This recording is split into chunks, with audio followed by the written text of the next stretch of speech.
বাংলার অসাধারণ কিছু গল্প নিয়ে সকল গল্পপ্রেমী শ্রোতাদের কাছে নোবেলটি প্রোডাকশনের একটি অনবদ্য নিবেদন, স্যাটারডে স্টোরি টাইমস। প্রতিটি গল্প শুনতে নোবেলটি প্রোডাকশন চ্যানেলটির সাথে থাকুন। গল্পের শেষে প্রতিটি গল্প কেমন লাগলো নিচে কমেন্ট করে জানাতে ভুলবেন না। আপনার প্রিয় কিছু গল্প আমাদের কাছ থেকে শুনতে অবশ্যই গল্পটি মেনশন করবেন কমেন্টে।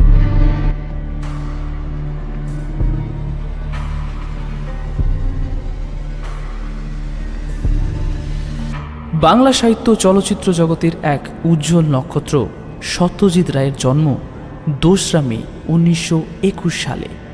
1941 সালে অ্যাবস্ট্রাকশন নামে একটি ইংরেজি গল্পের মাধ্যমে তার লেখার আত্মপ্রকাশ। 1961 সালে সন্দেশ পত্রিকার লেখা থেকে বাংলা সাহিত্য জগতে তিনার আবির্ভাব হয়। আজকের গল্প আমরা নিয়েছি আনন্দ পাবলিশার্সে প্রকাশিত সত্যজিৎ রায়ের 1 ডজন গল্প থেকে। শুরু হচ্ছে আজকের গল্প।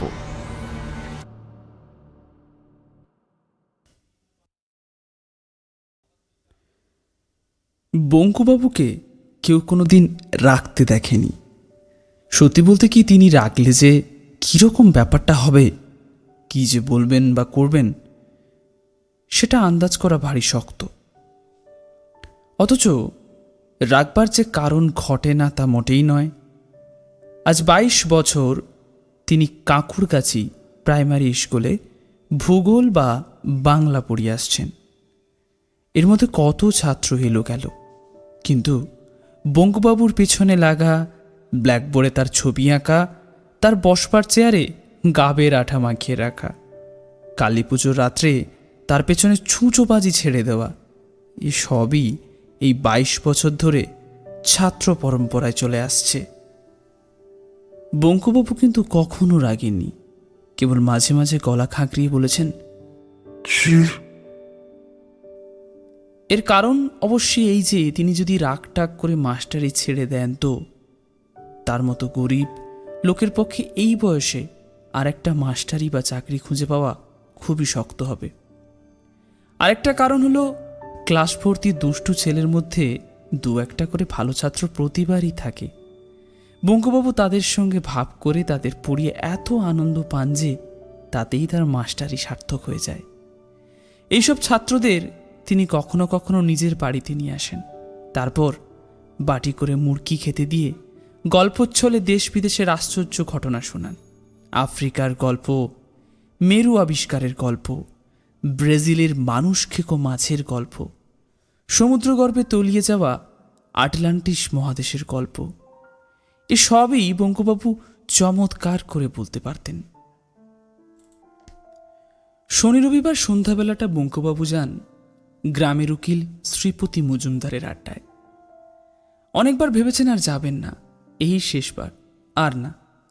কারণ ছাত্রদের টিটকিরি গা শোয়া হয়ে গেলেও বুড়োদের পেছনে লাগাটা যেন কিছুতেই বরদাস্ত হয় না। এই বৈঠকে তাকে নিয়ে যে ধরনের ঠাট্টা তামাশা চলে সেটা সত্যি মাঝে মাঝে সহ্যের সীমা ছাড়িয়ে যায়। এই তো সেদিন 2 মাসও হয়নি ভূতের কথা হচ্ছিল। বঙ্কুবাবু সচরাচর মুখ খোলেন না। সেদিন কি জানি হলো, হঠাৎ বলে ফেললেন যে তার ভূতের ভয় নেই। আর যায় কোথা, এমন সুযোগ কি এসব লোক ছাড়ে? রাত্রে বাড়ি ফেরার পথে বঙ্কুবাবুকে যাচ্ছে তাই ভাবে নাজেহাল হতে হলো। মিত্তিরদের তেঁতুল গাছটার তলায় কে এক লিকলিকে লম্বা লোক ভুসো টুসো মেখে অন্ধকারে তার পিঠের ওপর পড়ল ঝাঁপিয়ে। এই আড্ডারই কারো চক্রান্ত আর কি। ভয় অবশ্য পাননি বঙ্কুবাবু, তবে চোট লেগেছিল। 3 দিন ঘাড়ে ব্যথা ছিল, আর সবচেয়ে যেটা বিশ্রী, তার নতুন পাঞ্জাবিটা কালিটালি লেগে ছিঁড়ে টিড়ে একাকার হয়ে গেছিল। ঠাট্টা এ কি রকম রে বাপু? এছাড়া ছোটোখাটো পেছনে লাগার ব্যাপার তো লেগেই আছে। এই যেমন ছাতাটা জুতোটা লুকিয়ে রাখা, পানে আসল মশলার বদলে মাটির মশলা দেওয়া, জোর করে ধরে বেঁধে গান গাওয়ানো ইত্যাদি। কিন্তু তাও আড্ডায় আসতে হয়, না হলে শ্রীপতিবাবু কি ভাববেন?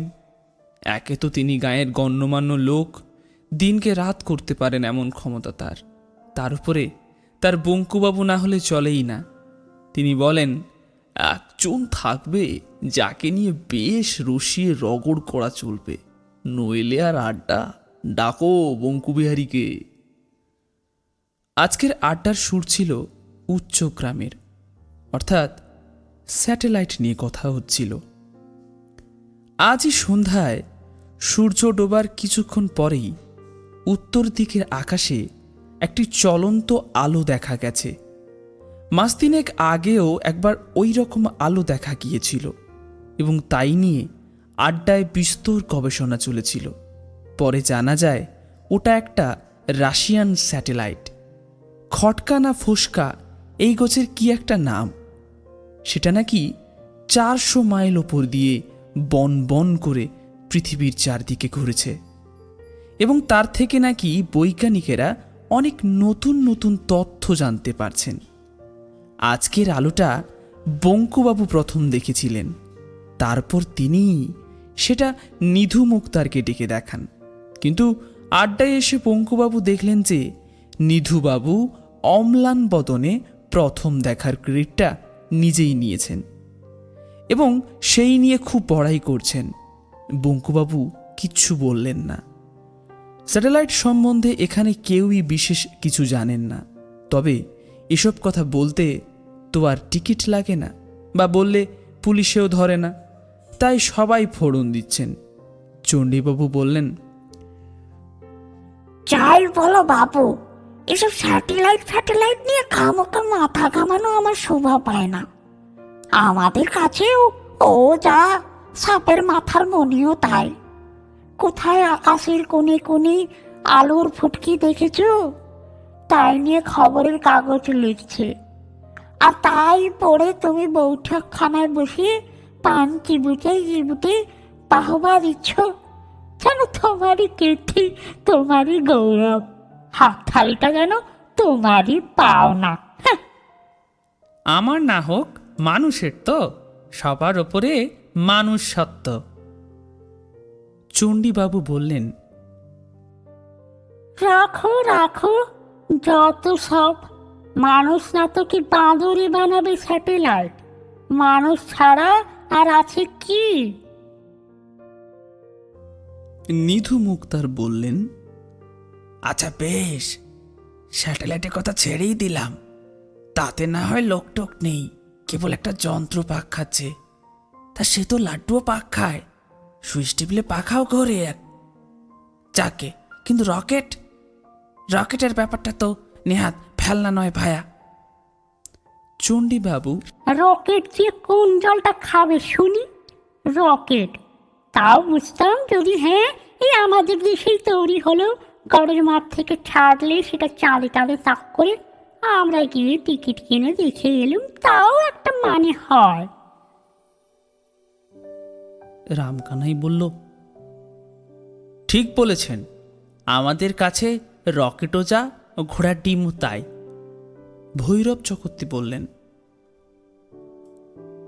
ধরো যদি অন্য গ্রহটা থেকে একটা কিছু পৃথিবীতে এলেই বাকি, তুমি আমি তো আর সেটাকে দেখতে পাবো না। তা বটে। আড্ডার সবাই চায়ের পেয়ালায় মুখ দিলেন।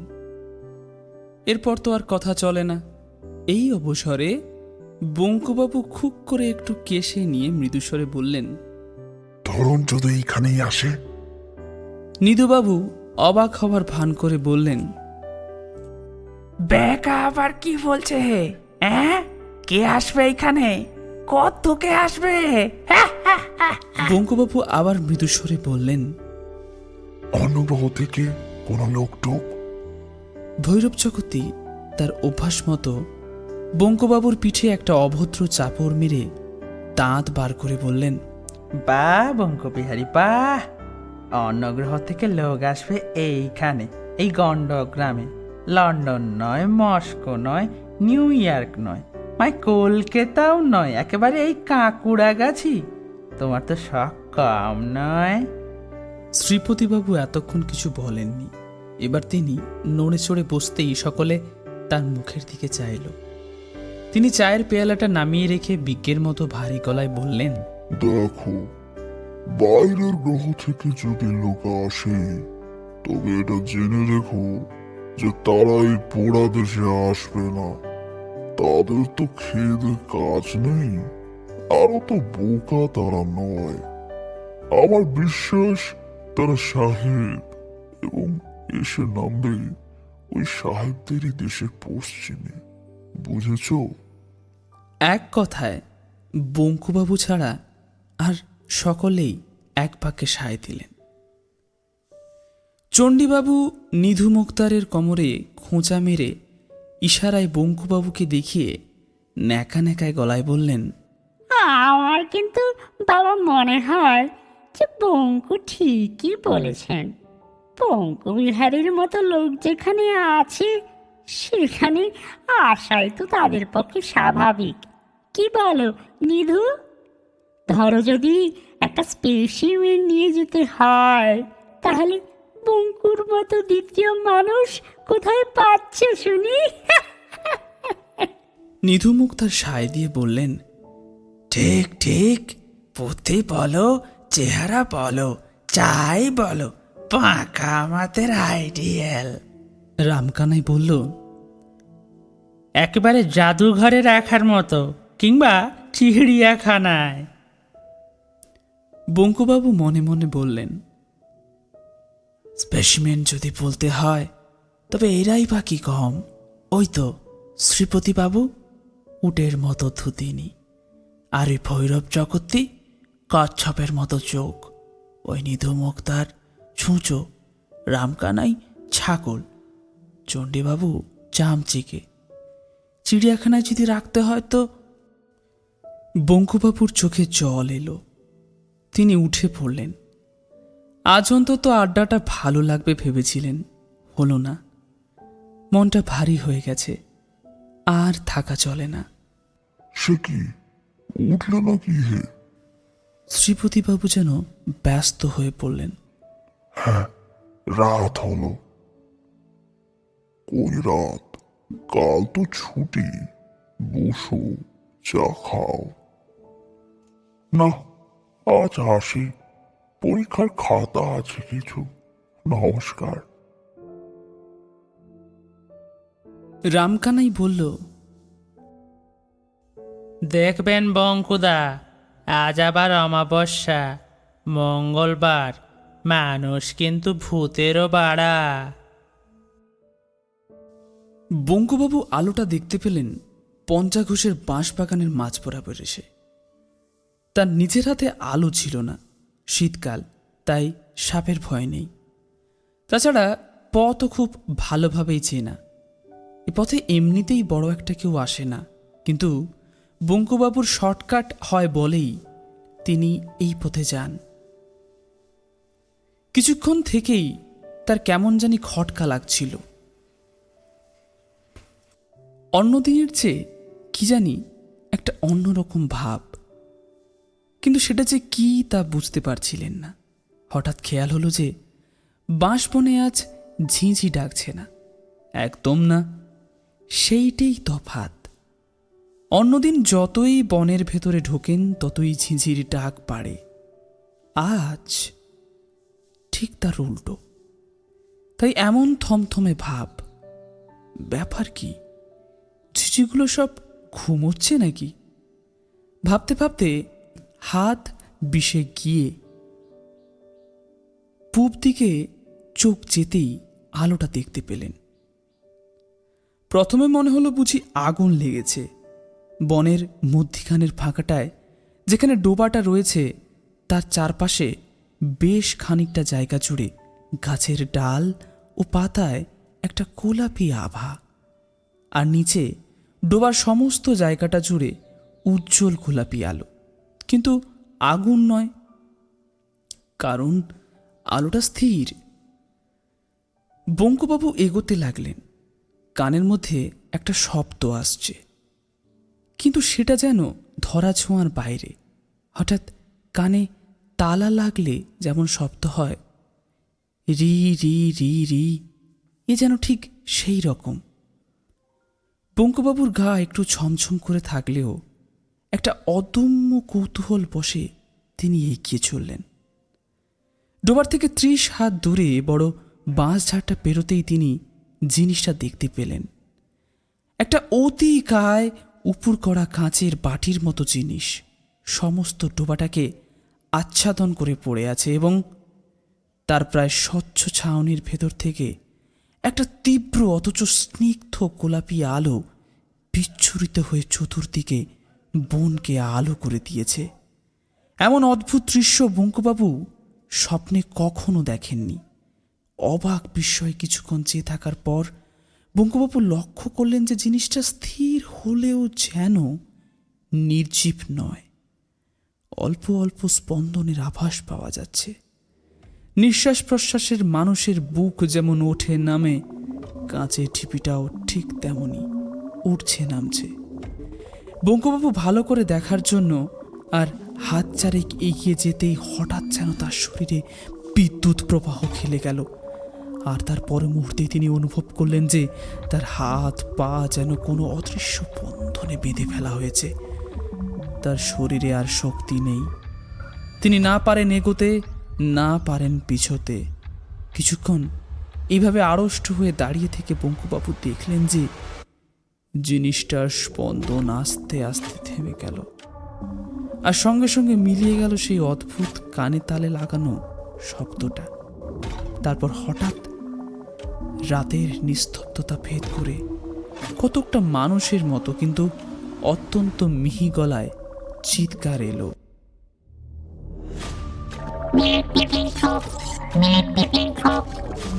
বঙ্কুবাবু চমকে গিয়ে এ আবার কি ভাষা রে বাবা, আর যে বলছে সেই বা কোথায়?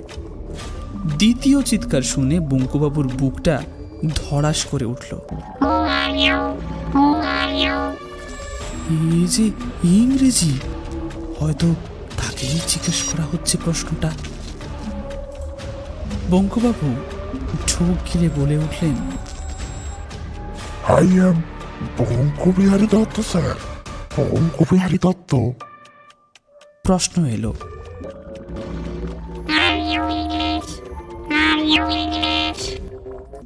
ও স্যার, বেঙ্গলি কায়স্ত স্যার। একটুখানি চুপচাপের পর পরিষ্কার বাংলা উচ্চারণে কথা এলো, নমস্কার।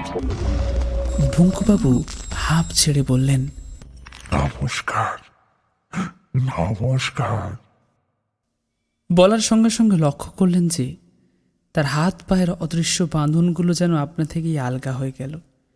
তিনি ইচ্ছে করলেই পালাতে পারেন, কিন্তু পালালেন না, কারণ তিনি দেখলেন সেই অতিকায় কাঁচের ঢিপির একটা অংশ আস্তে আস্তে দরজার মতো খুলে যাচ্ছে।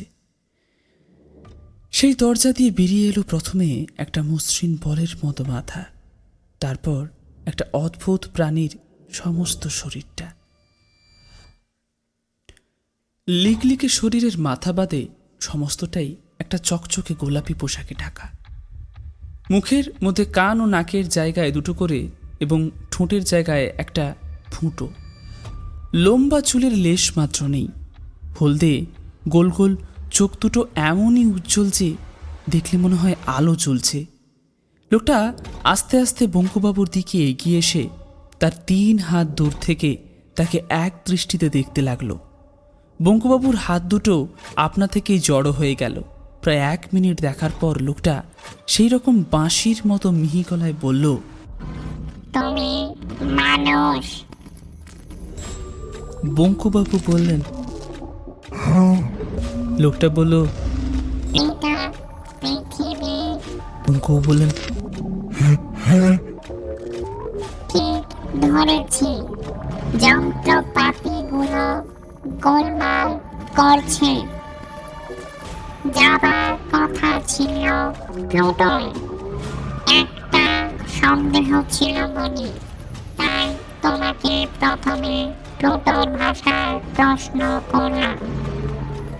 যখন দেখলাম তুমি উত্তর দিলে না, তখন বুঝতে পারলাম যে পৃথিবীতে এসে পড়েছে।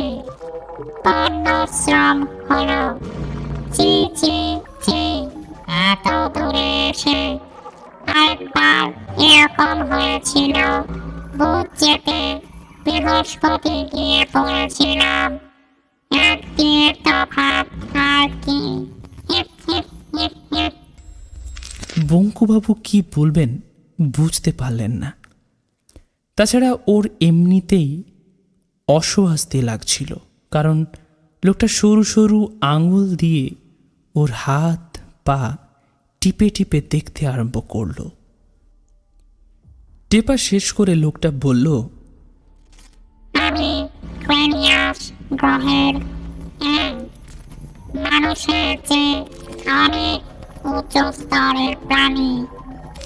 এই লিকলিকে 4 ফুটের লোকটা মানুষের চেয়ে উচ্চ স্তরে পানি বললেই হলো। বঙ্কুবাবুর হাসি পেল। লোকটা কিন্তু আশ্চর্যভাবে বঙ্কুবাবুর মনের কথা বুঝে ফেলল। সে বলল, অবিশ্বাস করার কিছুই নেই, প্রমাণ আছে। তুমি কটা ভাষা জানো? বঙ্কুবাবু মাথা চুলকিয়ে বললেন, বাংলা, ইংরেজি আর হিন্দিটা মানে মানে আড়াইটি।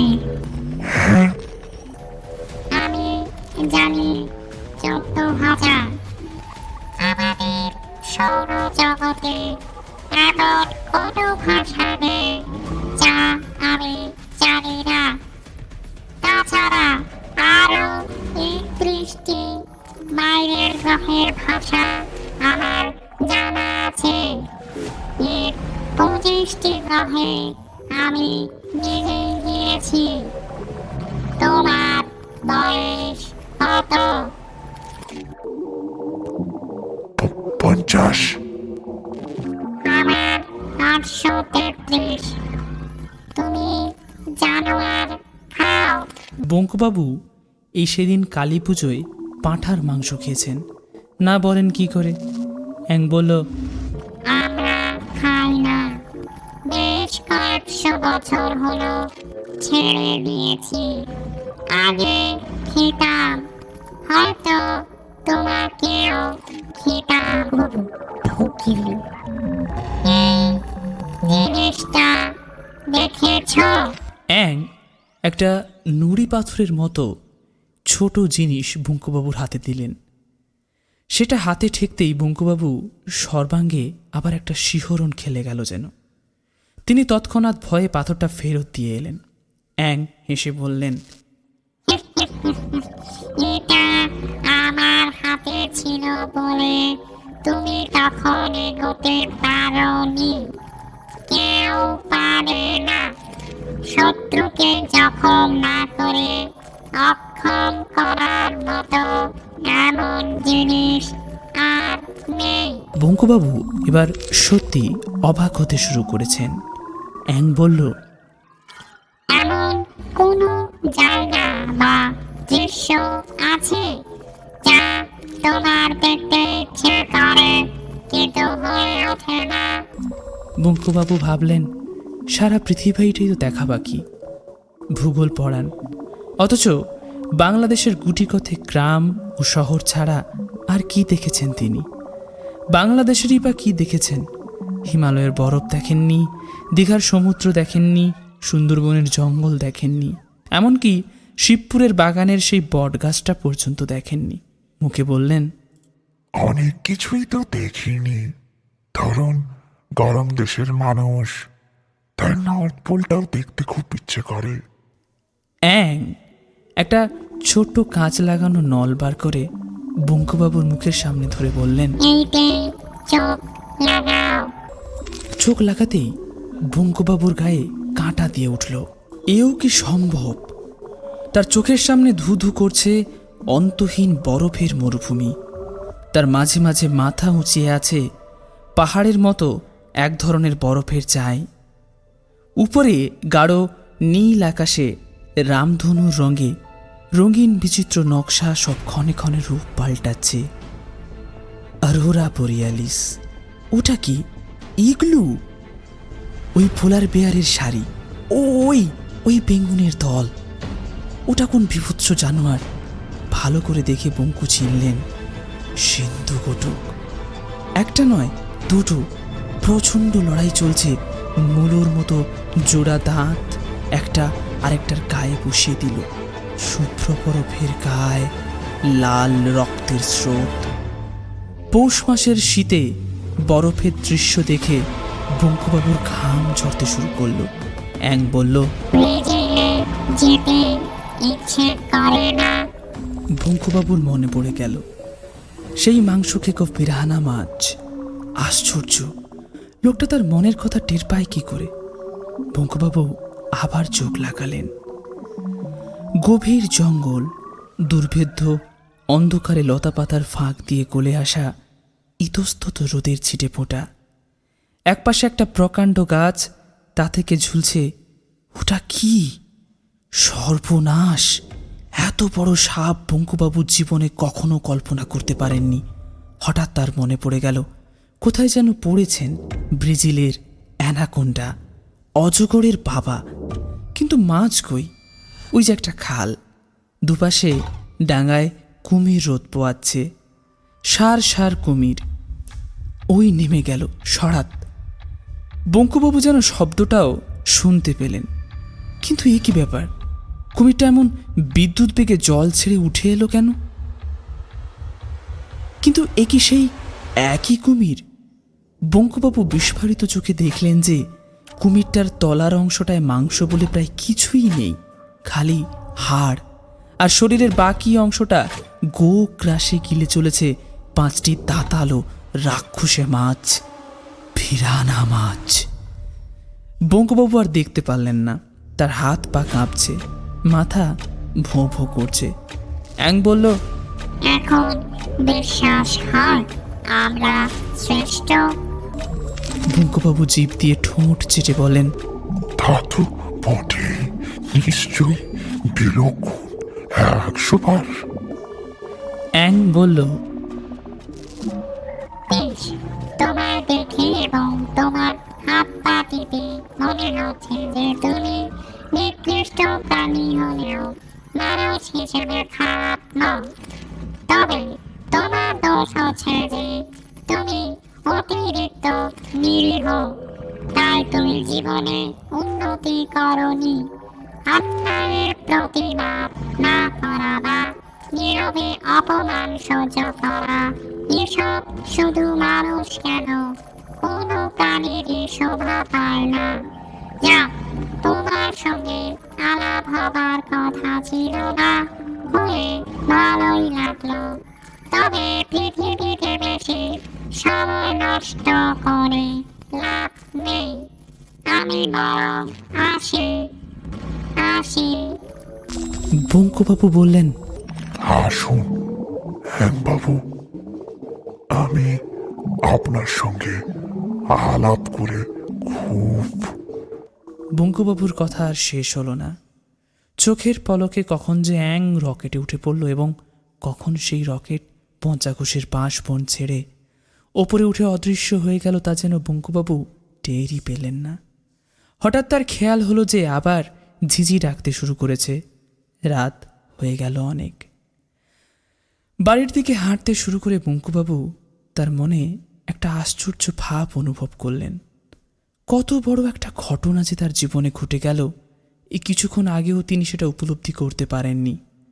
কোথাকার কোন সৌরজগতের এক গ্রহ, তার নাম হয়তো কেউ শোনেনি, তারই একজন লোক তো নয়, অ্যাং, তার সঙ্গে এসে আলাপ করে গেল।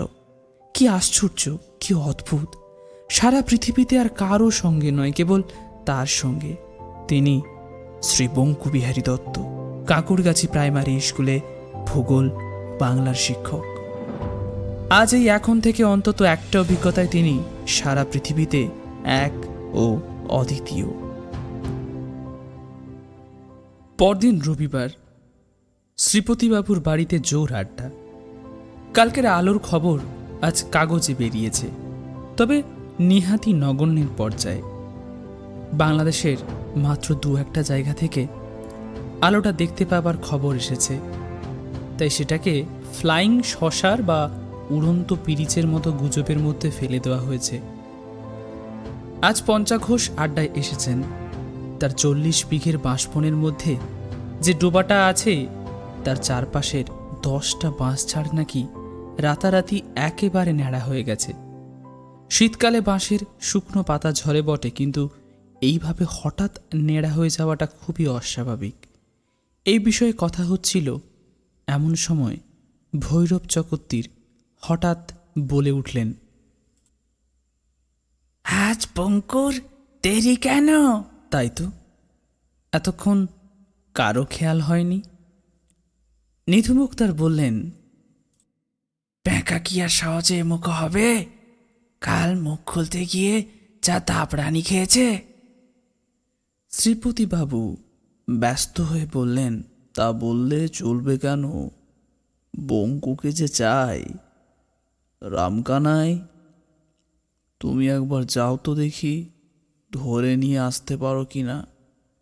রামকানাই চাটা খেয়েই যাচ্ছি বলে সবে পেয়ালায় চুমুক দিতে গেছে, এমন সময় বঙ্কুবাবু এসে ঘরে ঢুকলেন বললে অবশ্যই কিছুই বলা হলো না। একটা ছোটোখাটো বৈশাখী ঝড় যেন একটা বেঁটে খাটো মানুষের বেশে প্রবেশ করে সবাইকে থমথমিয়ে দিল। তারপর ঝড়ের খেলা। প্রথমে পুরো 1 মিনিট ধরে বঙ্কুবাবু অট্ট হাসি হাসলেন। সে হাসি এর আগে কেউ কোনোদিন শোনেনি, কেউ নিজেও শোনেননি। তারপর হাসি থামিয়ে একটা প্রচণ্ড গলা খাকরানি দিয়ে গম্ভীর গলায় বলতে শুরু করলেন, বন্ধুগণ, আমি অত্যন্ত আনন্দের সঙ্গে জানাচ্ছি যে আজ এই আড্ডায় আমার শেষ দিন। আপনাদের দলটি ছাড়ার আগে আমি কয়েকটি কথা আপনাদের বলে যেতে চাই, এবং তাই আজ এখানে আসা। 1 নম্বর, সেটা সকলের সম্বন্ধেই খাটে। আপনারা সবাই বড় বাজে বকেন। যে বিষয়ে জানেন না সে বিষয়ে বেশি কথা বললে লোকে বোকা বলে। 2 নম্বর, এটা চণ্ডীবাবুকে বলছি, চণ্ডীবাবুকে। আপনাদের বয়সের পরে ছাতা জুতো লুকিয়ে রাখা শুধু অন্যায় নয়, ছেলে মানুষই। দয়া করে আমার ছাতাটাও খয়েরি ক্যামিসের জুতোটা কালকের মধ্যে আমার বাড়িতে পৌঁছে দেবেন। নিধুবাবু, আপনি যদি আমার প্যাকা বলে ডাকেন তবে আমি আপনাকে ছ্যাঁদা বলে ডাকবো, আপনাকে সেইটাই মেনে নিতে হবে। আর শ্রীপতিবাবু, আপনি গণ্যমান্য লোক, আপনার মোসাহেবের প্রয়োজন হবে বই কি, কিন্তু জেনে রাখুন যে আজ থেকে আমি আরো দলে নেই। যদি বলেন তো আমার পোশাক হলোটাকে পাঠিয়ে দিতে পারি, ভালো পা চাটতে পারে। ও পঞ্চবাবু, পঞ্চবাবু এসেছেন দেখছি। আপনাকে খবরটা দিয়ে রাখি, কাল রাতে ক্রেনিয়াস গ্রহ থেকে একটি অ্যাং এসে আপনার বাঁশ বাগানের ডোবাটির মধ্যে নেমেছিল। আমার সঙ্গে আলাপ হয়েছে। লোকটি তোরই অ্যাংটি ভারী ভালো। এই বলে বঙ্কুবাবু তার বাঁ হাত দিয়ে ভৈরব চকর্তীর পিঠে একটা চাপড় মেরে বিষম খাইয়ে সদর্পে শ্রীপতিবাবুর ঘর থেকে বেরিয়ে গেলেন। ঠিক সেই সময় রামকানাইয়ের হাত থেকে চা ভর্তি পেয়ালাটা পড়ে গিয়ে সব্বাইয়ের কাপড় চোপড়ে গরম চা ছিটিয়ে চুরমার হয়ে গেল।